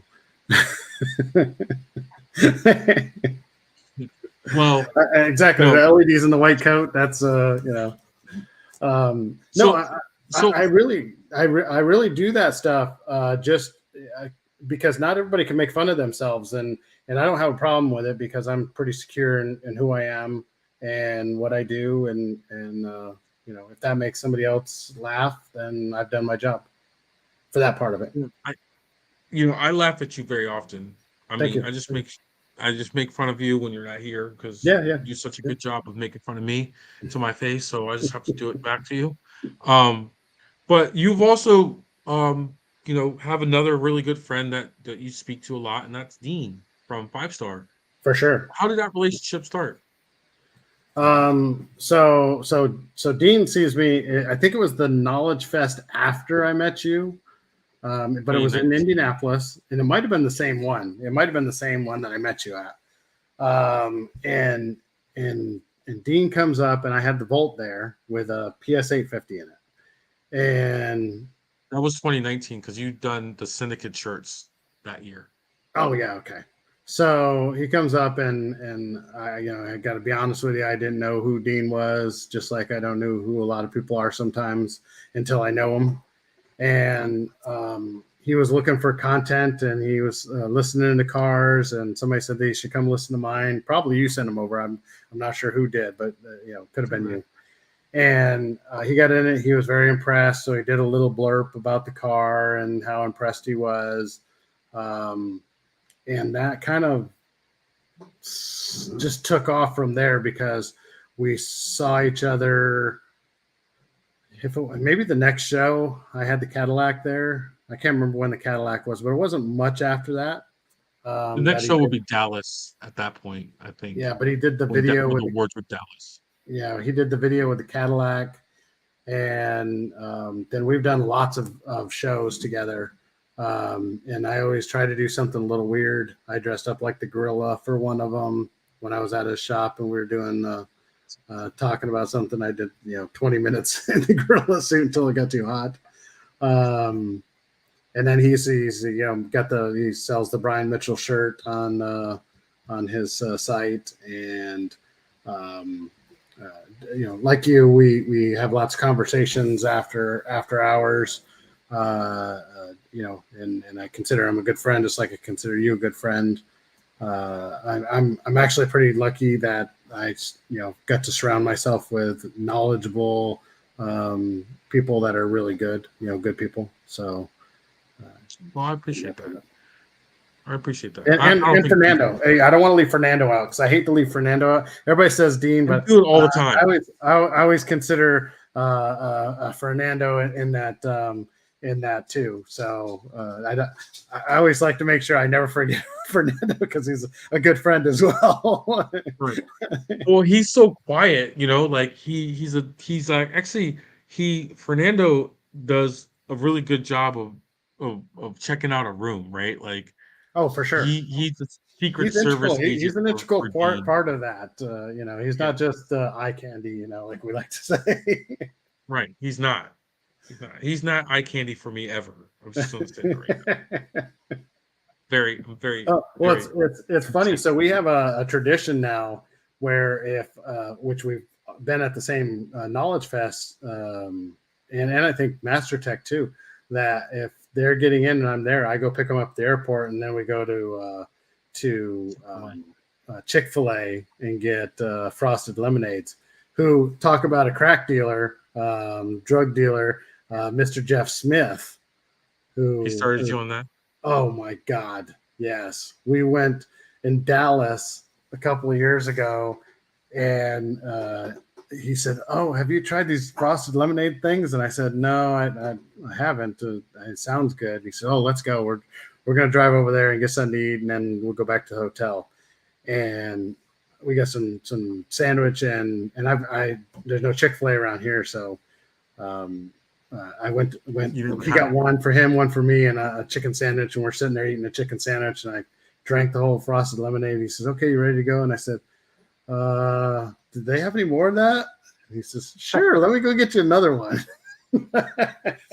It's definitely good. I think my favorite thing from Chick-fil-A is the Arnold Palmer, the the lemonade mixed with iced tea. Yeah. Whew, it's so good. Oh, It's I so love their good. lemonade in general. I'm a lemonade guy, so their regular Mhm. lemonade was what I used to get, and now I buy those damn frosted lemonades two at a time when I go. I'm gonna Wow. die of something from the frosted lemonades.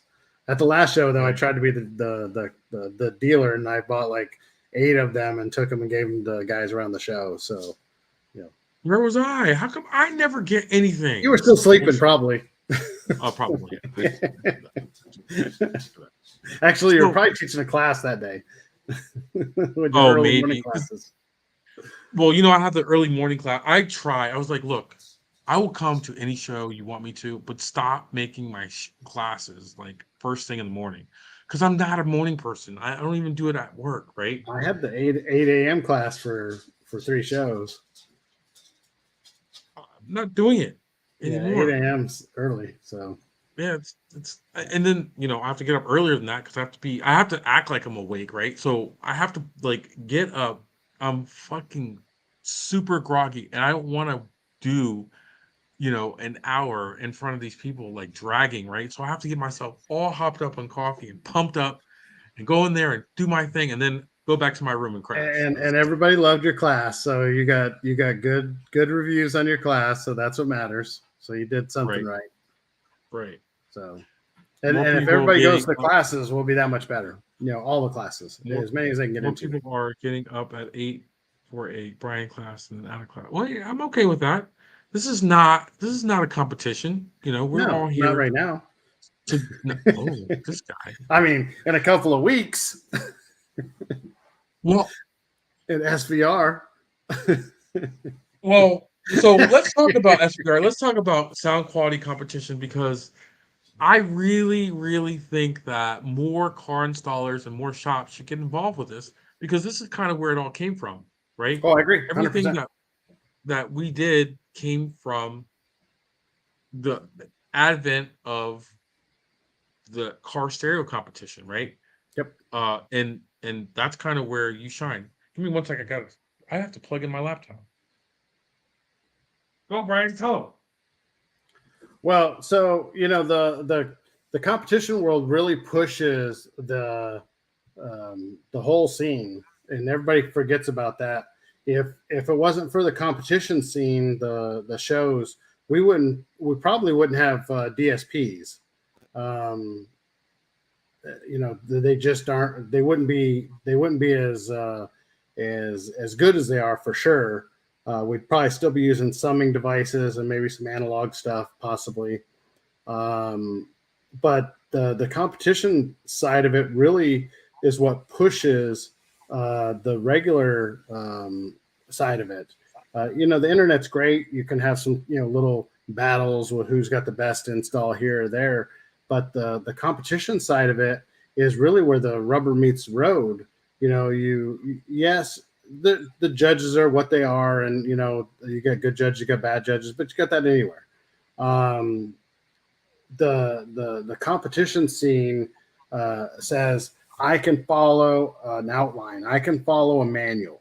Okay, so if you want to become a better installer, look at an install pages on a competition scene and follow that, and go out and put yourself against other guys who do the same thing. They give you an outline and you follow the outline to build whatever it is with your vision as the overview, but the outline is the outline. You have to have fuses at certain places. You have to do certain things certain ways. You got to make people excited. Everything about it is what car audio is for our industry.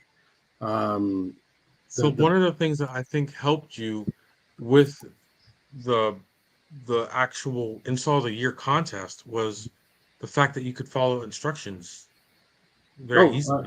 100%. Yeah, I mean, but that's everything. I mean, if you're doing an alarm and you can't follow instructions, how good is the alarm going to be?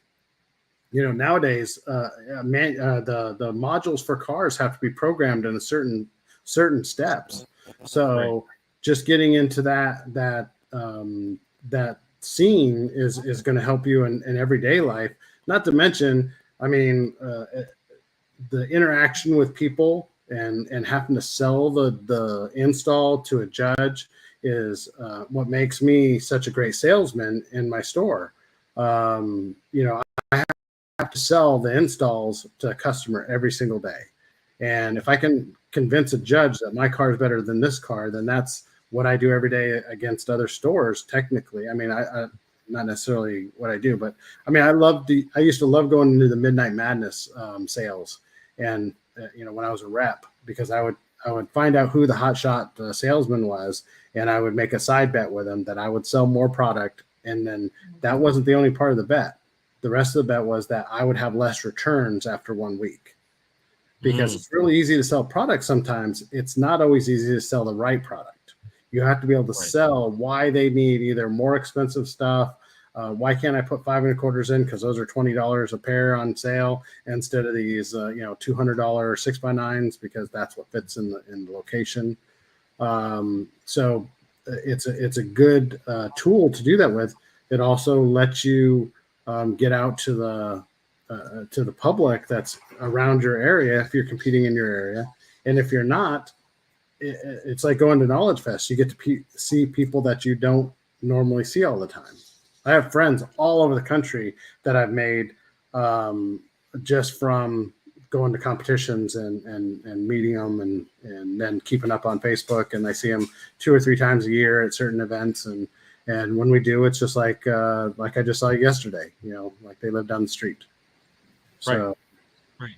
So the other thing that is really interesting about cardio competition is it sharpens your skills as an installer and as a tuner. Like, I know that I've progressed a lot over the years, tuning my own cars. And what's more important is tuning the car for the judges.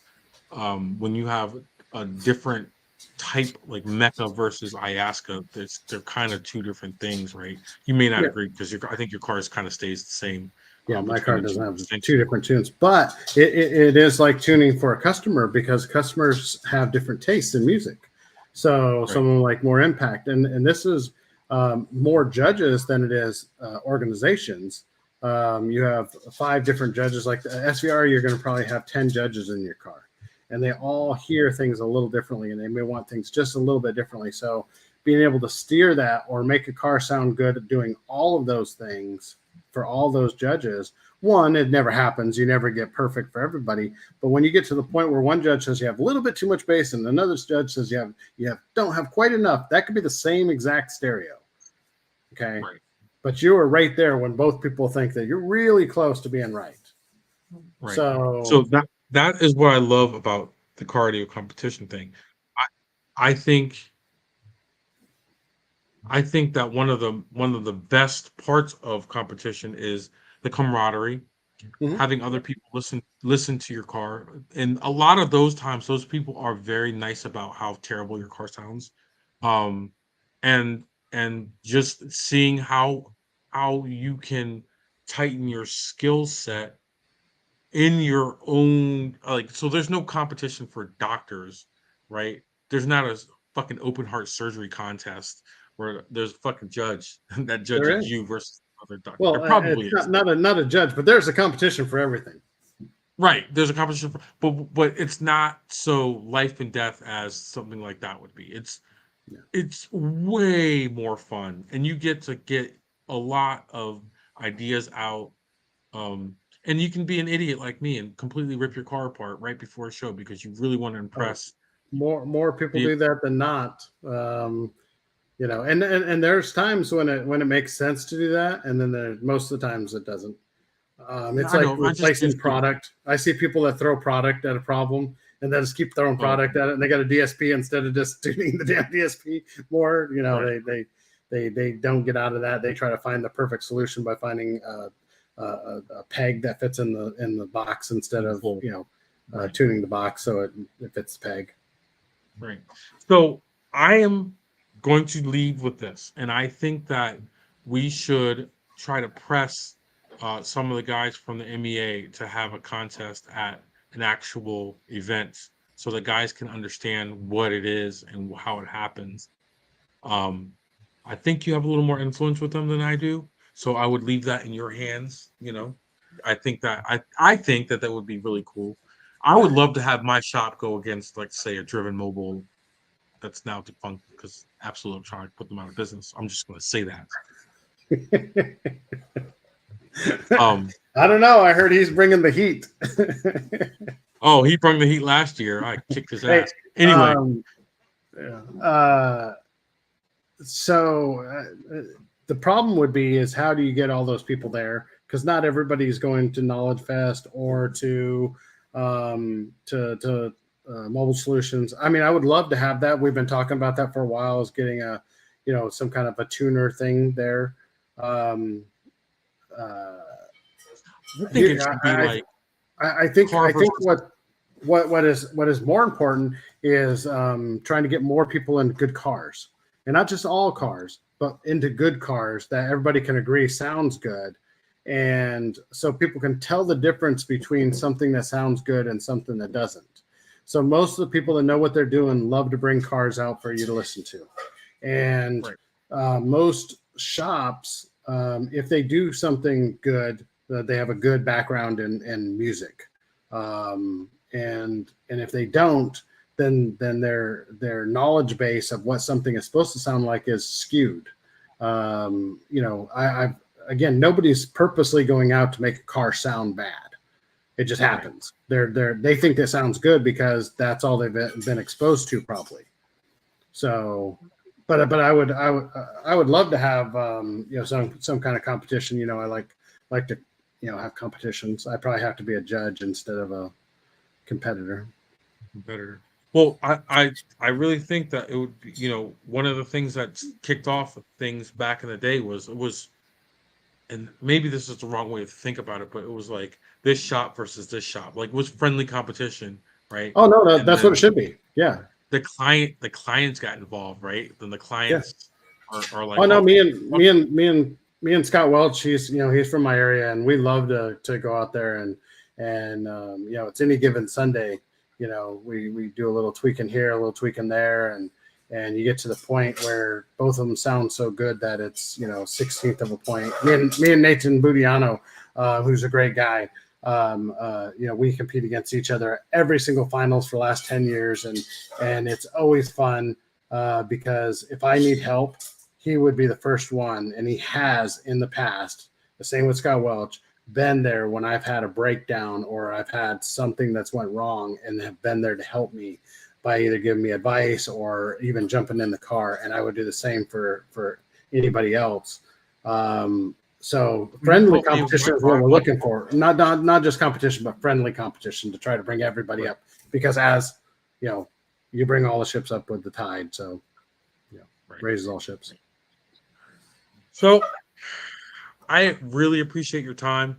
Everybody who can, if you have an ArtCardio rep or someone in your area, if you don't reach out to Brian and the guys over at ArtCardio, you will not be disappointed. I don't often have this much to say about a brand. And Brian knows I've been a very big fan of their brand for the past couple of years. And I'll just be honest, it just reminds me of old school cardio, the way it plays, how it handles abuse. And believe me, we abuse them. Everybody does. And how good the speakers are. And we didn't get really deep into speakers, but we got to save something for next time. Those aren't changing anytime soon because they just changed. But I want to thank you, Brian. I'm getting super hungry. My laptop's going to die because I left my charger at work. No worries. Just an added thing to do. Just an added thing. Just an added thing. Yeah. So I appreciate you, my friend. Right. I'll probably call you in the next couple of days, see how everything's going, and I'll see you later. Sounds good. Thank you. Later. Thanks, dude. Bye.